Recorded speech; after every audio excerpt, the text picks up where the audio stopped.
చంద్ర నుంచి జవాబు కోసం ఎదురు చూసి చూసి తిరిగి విజయే మరో ఉత్తరం రాసింది చంద్రకి.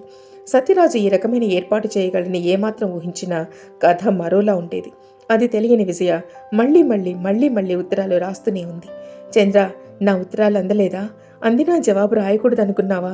నీ ఉత్తరం కోసం ఎంతగా ఎదురు చూస్తున్నానో తెలుసా? నా మీద నీకు ఏమాత్రం కోపం లేదనుకున్నాను నిన్ను ఆ రోజు బస్ స్టాండ్లో చూశాక. కానీ ఇలా ఎందుకు చేశావు?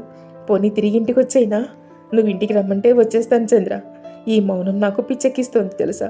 నీ స్నేహం, ప్రేమ నాకు ఎంత అమూల్యమైనవో నీకెలా వివరించను?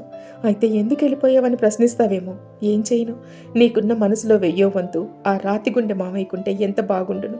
ఎంతో రాయాలని ఉంది, కలం ముందుకు సాగడం లేదు. నీకు నాకు మధ్యన ఉన్న ఈ నిశ్శబ్దాన్ని ముందు బద్దలు కొట్టు. చంద్ర, నాకు చాలా భయంగా ఉంది. ఈ దూరం శాశ్వతమైపోతుందేమో అని. దయచేసి అంత శిక్ష విధించకు. తప్పకుండా ఉత్తరం రాస్తావు కదూ? ఉత్తరం కోసం ఆశగా ఎదురు చూసే నీ ప్రియ నేస్తం. విజయ ఇలా ఎన్నో ఉత్తరాలు చంద్రకి రాస్తూనే ఉంది.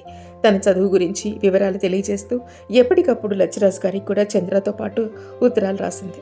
కానీ అవన్నీ సత్యరాజు చేతిలో పడి అగ్నికి ఆహుతయ్యాయి. లచ్చిరాజు గారి దగ్గర నుండి కూడా ఉత్తరాలు రాకపోవడంతో విజయ ఏమాత్రం ఆలోచించినా ఇది సత్యంరాజు పని అని గ్రహించేది. కానీ అలా ఆలోచించలేదు. ఆమె ఉత్తరాలు రాలేదని బాధపడింది, కానీ కారణం అన్వేషించలేదు.